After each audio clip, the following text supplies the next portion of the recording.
Coming up today on News Valdosta, people from across the state rally for justice in the Kendrick Johnson case. The Valdosta Mall has had more than just flash sales this weekend. There were also reports of a flasher.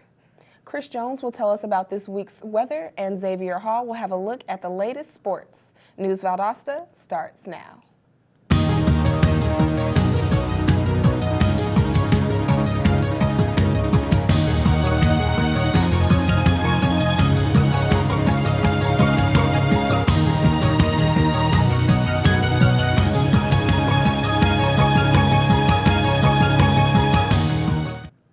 Welcome to News Valdosta.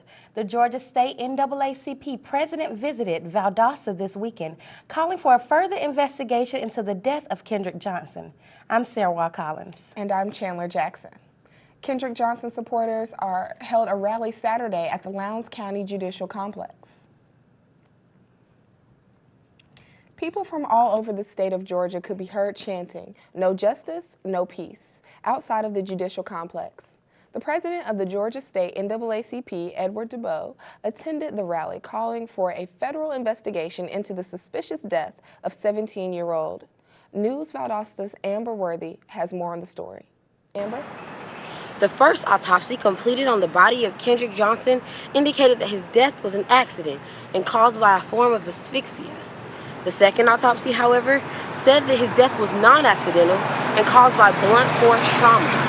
With these new findings, the NAACP scheduled a rally to tell citizens how they can be involved in the next steps towards justice for KJ and his family. Over the summer, the family had Kendrick's body exhumed and had a second autopsy completed. The findings raised eyebrows immediately and brought about more questions from people all over the nation. We spoke with the president of the VSU chapter about why Kendrick's death was so important. Definitely, like this case is something similar to a Trayvon Martin type of thing. When something like this happens, you have to jump on it, because if we don't, then no one else will. If we wouldn't have said anything, then this case would have been closed and nothing else would have happened, and Kendrick Johnson's voice never would have gotten heard. So. People from all over the state of Georgia rallied because they are still seeking justice. No justice, no peace. No justice, no peace. No peace. Back in January, Kendrick's body was found in a gym at Lowndes High School.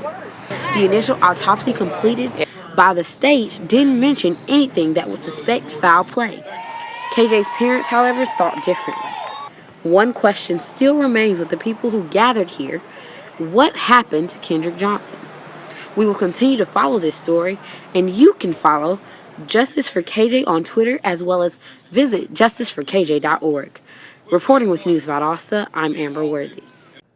19-year-old Cheyenne Brockington of Douglas will be spared the death penalty, but spend the remainder of his life in prison after pleading guilty to a double murder.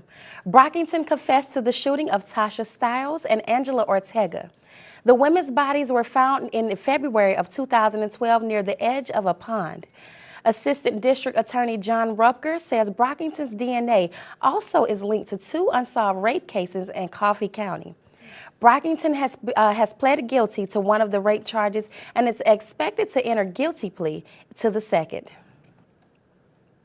Marquis Elkins has been found guilty by a jury of his peers for his role in the murder of a Brunswick baby. The 18-year-old Brunswick teen has been sentenced to life in prison without parole. 15-year-old Dominique Lang is also charged with murder, but will be tried at a later date. The baby's mother testified that she was walking home from the post office with her child in a stroller on the morning of March 21st when a gunman demanded money from her. After the mother told him she didn't have any, the gunman shot her 13-month-old baby in the face. Valdosta police are searching for a man who allegedly exposed himself in the Valdosta Mall parking lot. According to the mall police, mall security received 2 different complaints about a 20-year-old white male flashing patrons as they headed to their cars. The incident occurred in the lot near Old Navy and PetSmart between the hours of 5:30 and 6:30. Thursday night. The accused is described as having a medium build and a buzz cut. He is believed to be driving an older blue Jeep Cherokee. Police asked anyone with information to contact them immediately. Kira Graham and Chaquel Cook have pled guilty to murdering a soldier in Thomasville. Graham, Cook, and 2 others are all charged with shooting Hassan Williams in the head in July of 2012. Graham received 2 life sentences for pleading guilty to felony murder, armed robbery, and arson. Williams had been recently discharged from the United States Army when she was killed. Williams and Graham served in the Army together. The other 2 defendants have yet to go to trial. Dozens of exchange students call Valdosta home every year, but the students expect to be cared for and to have a trusting relationship with their host families. For 6 Korean exchange students in Suwannee, that trust has been broken. A Suwannee couple has been charged and arrested with 2 counts of child molestation and 6 counts of providing alcohol to minors. The students' ages range from 15 to 18. Police started an investigation after the students complained about it to a school employee. The students reported that Woo Ki-yi and Yeon Ju-yi would have gave them alcohol and forced them to play games that involve stripping down naked. Woo and Yeon are being held at the Suwannee County Jail without bond. Christopher Davis of Valdosta has been arrested in connection with recent theft attempts. Reporter Stephanie Salone has more. Thanks. Valdosta police have apprehended someone in connection with the recent auto thefts. On September 13th, police responded in reference to suspicious activity in a parking lot at 100 North 2nd Street. Witnesses described a suspicious male trying to break into several vehicles in the parking lot. Police arrived and located a person matching the witness's description. The male ran from the lot but was arrested a short distance away. The male gave officers a false name, but witnesses were able to identify him as the person breaking into those vehicles. Christopher Davis, 20-year-old Valdosta resident, has been charged with entering an automobile to commit theft or felony and charged with 1 count of giving a false name to a law enforcement officer. He is currently in the Lowndes County Jail pending court proceedings. The Valdosta Police Department is asking anyone who witnesses any other criminal activity to please call 911 immediately. With News Valdosta, I'm Stephanie Salone. Valdosta resident Kenneth Leonard will be spending at least 15 years of his life in prison. Leonard pleaded guilty to 2 counts of child molestation in late July. He was sentenced to 2 20-year sentences in prison Friday morning. Valdosta police say Leonard met his victims while serving as a volunteer at Cross Point Church. Up next on Valdosta News, we'll tell you about the latest city projects and how they might affect your travel plans.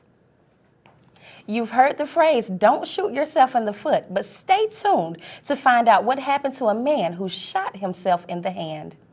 Chris Jones will give us a look at the upcoming weather, and Xavier Hall will tell us about this week in sports. All this and more when we come back. Stay with us.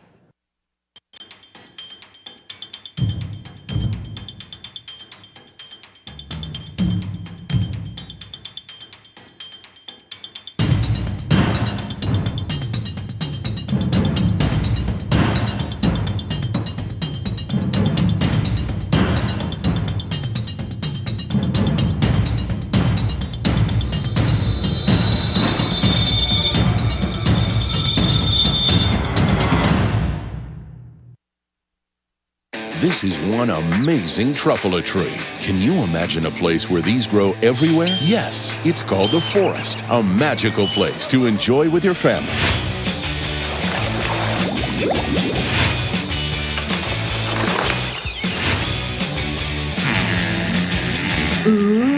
So discover the forest and explore all the wonder that's there. Visit discovertheforest.org to find a forest near you. Welcome back to News Valdosta. Local firefighters are working with police to solve an arson and robbery case. Valdosta firefighters say that someone robbed an airman's house and then set it on fire. Police and fire officials are investigating a robbery and arson case that took place at Moody Airman's house. Fire officials say flammable liquids were used to start the blaze. By the time the firefighters reached the house, it was almost engulfed in flames. 2 handguns, a shotgun, and 2 TVs were stolen, according to the airmen. No one was home when the fire broke out. Moody officials are asking for donations to help refurbish the home. An Albany man who shot himself in the hand is now facing charges. 18-year-old Corey Wright told Albany police that he was wounded when someone in a black grayish truck drove by and shot him. Later at the hospital, Wright admitted to shooting himself. Officers say that they could see the barrel marks on his injury. Wright is charged with making a false statement to police. His condition has not been released yet, but police did say that Wright had to undergo surgery. The city of Valdosta is beginning to install stormwater pipes today on North Lee Street. The installations are being used to help prepare for a new sidewalk project. The new sidewalk will help extend from Jane Street to Volanton Drive. The pipes will be installed on the east and west sides of the street. This part of the project is expected to be completed in October. Motorists should be aware that the project may cause lane closures at times during the project. The project is being funded by SPLOST 6 revenue. Tomorrow, the city will clean the main sewer line from 10 in the morning till 2 in the afternoon. The cleaning will take place at the manhole located at West Central Avenue. This project is to remove any debris that may have settled in the sewer main. Motorists will be affected, but traffic devices will be held in place to direct travelers. Volunteers participated in the second annual The Clock is Ticking 7-mile swim on Sunday. The event commemorated the life of James Eunice, a young man who drowned at 17 years old in January 2011. All proceeds are going to the James Eunice Charity Fund. John Eunice, the father of the deceased, said that the event is a way to give back to the family since the community was so instrumental during the time of James Eunice's death. The swim ranged from 1 to 7 miles at Long Pond in Lake Park. Coming up on News Valdosta, we'll tell you which cities made the list of 100 best places to live in America. And when we come back, Chris Jones will take a look at our upcoming weather. News Valdosta will be right back. Thanks for calling the GED Pep Talk Center. Jerry Stiller speaking. Your level 7 in-your-face pep talk. I can keep pushing you. Believe me, I'm good at it. But at some point, you're going to need to start pushing yourself. See, once you've got your GED diploma, you'll feel so good about yourself. You tell them. You can't change your past, but you can definitely change your future. That makes me so happy, I'm ready to bust out a dance. Mr. Trejo, can I transfer this guy to you? My gentle technique isn't really working. You need something a little more persuasive. Yes. You listen, and you listen good. Hey, where's my sandwich? Terry? Terry! Take it from me, the King DMC. It's a real cool thing to get your GED. Get that diploma! Now hold on and we'll find you free GED classes. Capiche? Whatever motivation you need, we've got a pep talk for you. Get your GED pep talk and find free classes at yourged.org.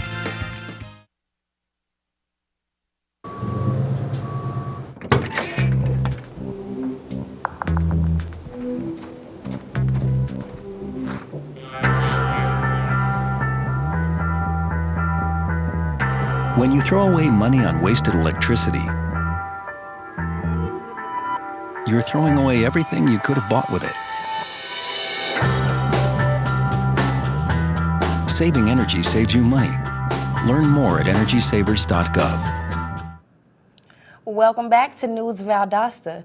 New firefighting technology was available for testing Friday in Albany. Firefighters across Georgia inspected the new equipment at the Albany Civic Center. Vendors at the Georgia Fire Service Conference displayed the new technology. One product exhibited was a turnout suit that protects firefighters from flames. Many of the fire companies at the conference are made up of retired firefighters who developed the technology that is helping to save lives. The Annette Howell Turner Center for the Arts is requesting donations for the Go Green event. They're accepting previously treasured artworks for the Arts Guild Recycled Art sale. You can receive a tax deduction with your donation. The sales will benefit education in the arts through the programs that the Turner Center provides. Donations will be accepted until September 27th. The city of Valdosta has received several accolades throughout the years, and now it has one more to add to the list.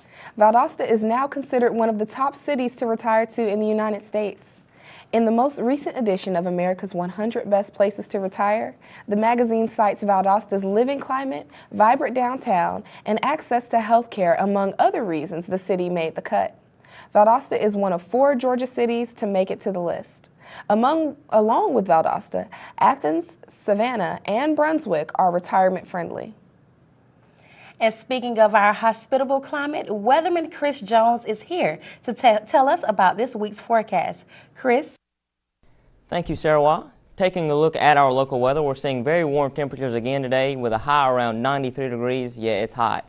That's 5 degrees warmer than the average for this time of year. I'd keep an umbrella handy as there is a 40% chance of one of those pop-up thunderstorms that we know all too well as a moist parcel of air moves in off the Gulf of Mexico. Relative humidity will be around 70%, which could make it feel pretty sticky outside.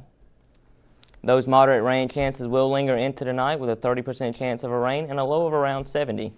That is 5 degrees warmer than the average with a low of 65. Tomorrow, it's the same old song and dance as today with a high around 90 degrees, which is 8 degrees lower than the record of 100 set all the way back in 1927. So there's a silver lining, won't be that hot. As far as rain goes, keep that umbrella handy. There's another 40% chance of rain tomorrow. I promise you can put that umbrella away soon though. The UV index will be very high again at a 9 tomorrow. Be sure to apply plenty of sunscreen, wear a good pair of sunglasses, and limit time outdoors whenever possible. Most importantly, stay hydrated by drinking lots of water. The pollen index is at a medium high, registering at an 8.4. Look for the pollen count to rise slightly as the week progresses. Ragweed, chenopod's, and nettle are the most common pollens. So if you have any trouble with these pollens, be sure to keep around a legal dosage of the allergy medication of your choosing. That's all for your weather today. Back to you ladies in the studio. Thanks, Chris. After the break, Xavier Hall will take a look at sports. Stay with us. Today is Saturday. Today is Saturday. Yeah. Salad on Saturday, fruit on Friday, throw a ball Thursday. Water Wednesday, touch your toes Tuesday. Let's move Mondays, while it's next Sunday. All the healthy children eat well and move a lot. And move a lot. And move a lot. Eat well and move a lot. 60 minutes of physical activity a day and eating well can help get your child healthy. So keep them active and eating well every day. Skip a rope Saturday, freeze tag Friday, tap dance Thursday. Whole grains Wednesday, try a veggie Tuesday. Let's move Monday, split the sweet Sunday. Eat well and move a lot. Today is Saturday. Yeah. Today is Saturday. All the healthy children, all the healthy children. Get ideas. Get involved. Get going at letsmove.gov. That's letsmove.gov.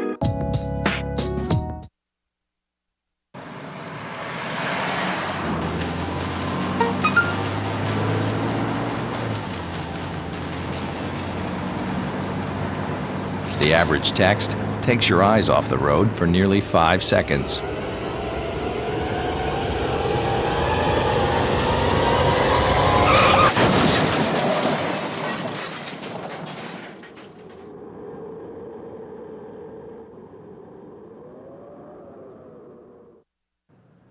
Welcome back to News Valdosta. We told you last week about several Darton State wrestlers who suffered from heat exhaustion. Now, sadly, one of those wrestlers who was hospitalized for heart exhaustion has died. 20-year-old Ben Richards was pronounced dead Friday evening at 5:30, according to the family. Doctors declared him dead at 10:30 that morning, but kept him on life support until the other family members could arrive to Shands Hospital of Gainesville, Florida.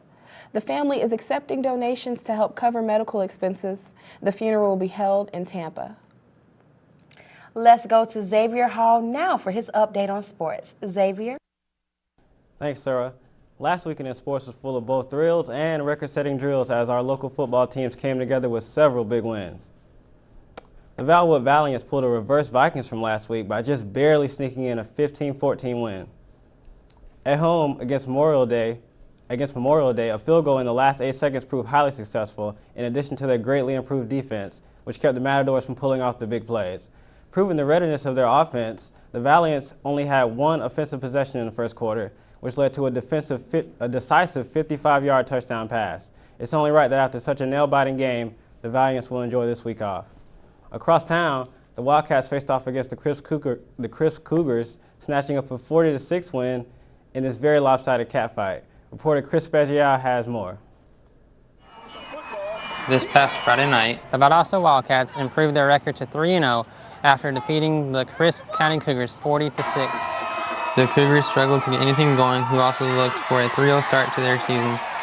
Both of the teams started off slow, but however played excellent defense, keeping the score tied at the end of the first quarter.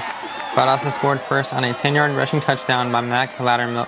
Valdosta's next possession was followed up by an 8-yard rushing touchdown by Malcolm Joseph to make it 14-0. Right before the half, the Cougars finally got on the board, now trailing 6-14. I knew that we had to pick the pace up a little bit on offense. We weren't really going as fast as we wanted to. Just try to get the emotions up and get the electricity in there, get the guys start moving a little bit quicker. In the second half, Valdosta played stellar defense and stepped up their offense by finding holes in the Cougar defense, easily running away with the victory. I didn't go in there and scream and holler and things like that. I didn't think there was any point in that. We just talked about cleaning up, you know, and playing good, clean ball in the second half. And you know, it never fails. You know, that's what we talked about going into this night. Those are the things that we were afraid of is coming out and playing sloppy and doing those things, and we did. And you know, so we went in and we talked about that at half, and you know, nobody really screamed and hollered at anybody or anything like that. It was just about us fixing us. Definitely, it's a confidence builder. You know, each week, the more you win, the more confidence you get in the team and the offense, and you just keep feeling like there's no one who can stop you. They'll be playing Newton right here at 8 o'clock next Friday night. I'm Chris Beziel from News Valdosta. All right. The Cats left Bazemore Stadium with the hearts of lions, but they should hold off before breaking out the catnip as they face the lounge-clinching Newton Rams this Friday. And finally, the story of the weekend. The Vikings moved mountains in a gasp-inducing win against Windsor Forest this weekend, marching out an 87-0 victory against the Dishonored Knights. Criticism came home last week after their mistake-filled loss, but the Vikings undoubtedly showed their true red and white at Martin Stadium with a series of diverse plays and restless stamina. The Vikings led 24-0 by the end of the first quarter and showed no signs of stopping, not even a little bit, as they switched to an almost completely junior varsity team after halftime with a soothing Zen score of 52-0.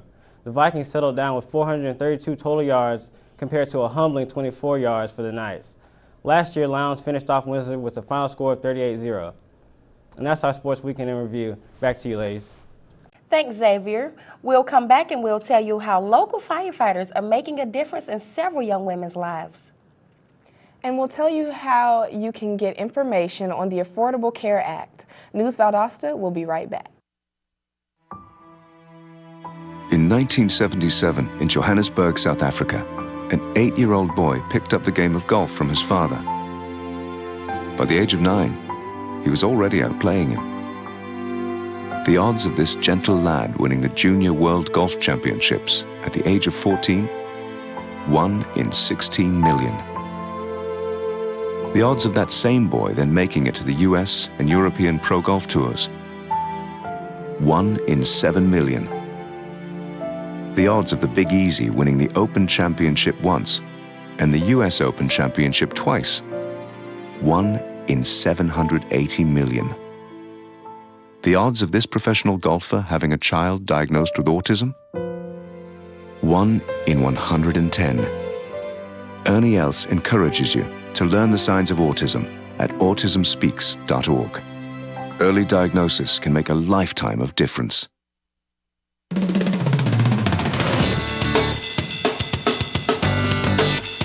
I love learning. I believe in service. I am full of passion. I embody sportsmanship. I trust in my resourcefulness. I like balance. That's why I chose Division II. Welcome back to News Valdosta. Can your dog do tricks? Applicants are now being taken for the Hehaira Honeybee Dog Show. The dog show will take place Saturday, October 6th, and will consist of 3 categories. The categories are Best Trick, Most Original Costume, and the Best Duo Costume, which will be judged based on both the dog and the dog owner's costume. Entry costs are $2 per category or $5 to participate in all three. Proceeds benefit Bark and Act Animal Rescue. Registration forms can be found online. The Valdosta Lowndes County Chamber of Commerce and the South Georgia Employer Committee will host a panel discussion on the Affordable Care Act compliance requirements on Wednesday, September 25th. An array of topics will be discussed by experts in the subject matter. Registration is required to attend. The Albany Fire Department donated 60 prom dresses on Friday to young girl burn victims across the state of Georgia. The dresses were given to the Georgia Firefighter Burn Foundation. The foundation holds a camp for burn victims every year in Winder, where girls 7 to 17 can enjoy a prom that is hosted during the camp. Along with holding the camp, the Burn Foundation supports medical facilities and helps burn survivors along their recovery. Thanks for watching News Valdosta. I'm Sarah Collins. And I'm Chandler Jackson. For all of us here at News Valdosta, thanks for joining us. We'll see you next time. Have a great day.